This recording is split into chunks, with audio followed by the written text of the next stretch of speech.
E falando em vanguarda, nós estamos falando então de Napoleão Bonaparte, estamos falando de Jean-Luc David, né? Depois veio o Pedro Américo, 60 anos depois, já dá uma pintada no Ipiranga aí, põe no cavalo, ergue a espada, dá um grito, aí veio Machado de Assis, não houve grito, não houve Ipiranga, virou tudo uma lenda, enfim, nós temos que tocar o barco à frente, né? E então, eu acho muito interessante porque quando o Picasso ele pinta o Guernica, ele está falando sobre os bombardeios, né? Que ocorreram né? Que já começaram ali os laboratórios da Segunda Guerra Mundial, né?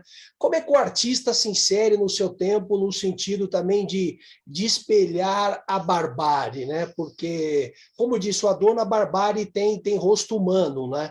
Por exemplo, os nazistas faziam aquilo de forma fria, calculada, perseguiam, matavam. Não, eu só estou cumprindo ordens, né? Tudo normal, né? Então, como é que você... E ainda teve... A gente pega na arquitetura da destruição, né? Que foi um judeu que fez, que é um clássico, aquele documentário, está até no YouTube, né? Eu peço para as pessoas até que vejam a arquitetura da destruição. Ele fala que o Hitler não era tão ruim pintor assim, né? Que o Hitler... Será que se o Hitler tivesse entrado na Academia de Viena, ele teria segurado o facho e não teria tacado fogo na Europa?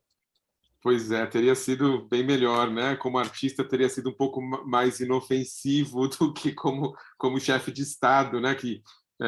Mas essa relação que você fala, né, da arte com a política que está lá na Guernica, né? Assim, tem um depoimento do Picasso que um general vai perguntar para ele, né? Assim, foi você que um general Franco, né? Vai perguntar, foi você que fez a Guernica? Ele responde não, foram vocês, né? Foram vocês que fizeram aquilo, né?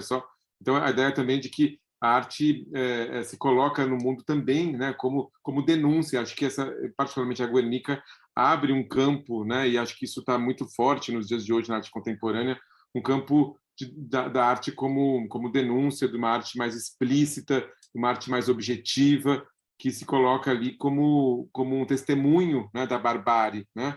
E se falava dessa ideia da barbárie da civilização, né?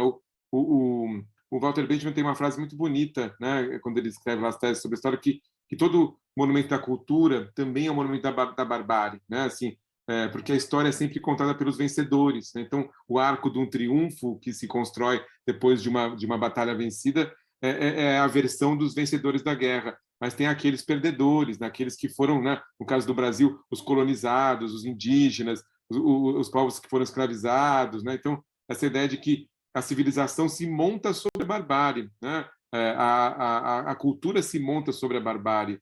E entender essa ambiguidade, né, em que a barbárie e a civilização, né, compõem a mesma coisa, é interessante. Particularmente nos últimos tempos, eu estava lendo um texto do Ayrton Krenak, né, Ideias para Adiar o Fim do Mundo.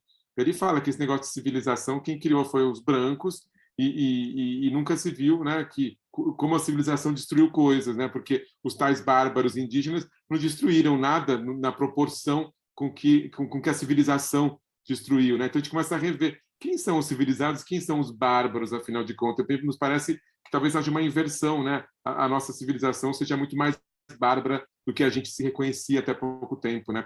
Como sendo os nossos valores, né? Não, inclusive